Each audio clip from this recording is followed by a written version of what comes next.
based on a true story, but you believe what you want. My uncle explained to me, as he was growing up in Haiti, he had tons of friends. He would play the entire day with his friends. He went home to eat, and then he'd meet up with his friends again to play some more. He lived in a rural part of Haiti, and he was having the time of his life until his friends had to go home. He didn't want the fun to end, so he walked them home. They goofed off on the road, joked around, they had a great time.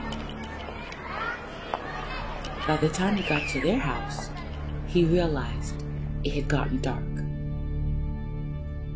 He would have to make the journey home all by himself.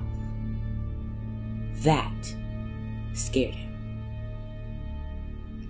My uncle's father, my grandpa, would surely be mad at him for coming home after dark.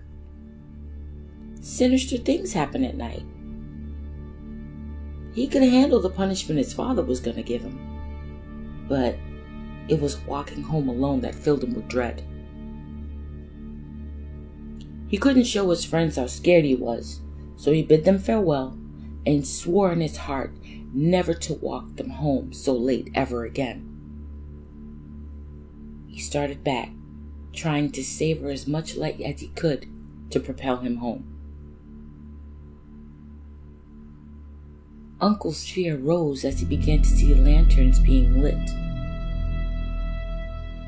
He picked up the pace and tried to concentrate on getting home. The road became desolate. He decided to take a shortcut. But as he got into the woods, he noticed something was happening. There was a gathering taking place in the woods. These people were called the Society, and it was always wise to avoid them, or you would involuntarily be part of their ritual and never be heard from again. Now, don't get me wrong, my grandpa was an Uga, and a devout, hardworking man, and wise. Even though he had a stutter, people took him seriously. My uncle crouched down and laid on his belly.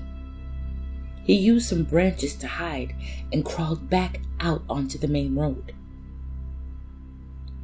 Just then, he saw a man about 30 feet in front of him. He was relieved. He abandoned all his pride and would catch up to the man and chit-chat with him until he reached home. He prayed that the man was going his way. He picked up his pace to catch up, but no matter how hard he tried, the man was always beyond his reach. His feet began to ache, trying to keep up with the man, but he couldn't stop. This went on for several minutes. My uncle wanted to call out to the man, but the man vanished into a field of sugarcane, and all the leaves rustled as he stepped into it. This time, as he turned the corner, a small puppy accompanied him on the road. It nipped at his ankles at first, and he wanted to shoo it away. But then he realized the puppy served as a companion. He allowed it to follow him and nip at him, and he didn't feel so alone. He was close to home by now. Just as he walked into the front yard, the puppy ran off.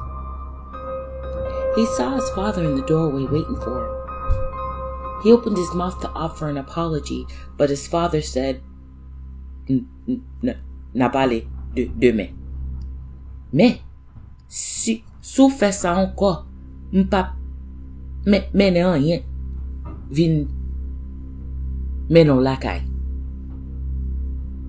We'll talk about this later, but the next time you come in after dark, I won't send anything to bring you home.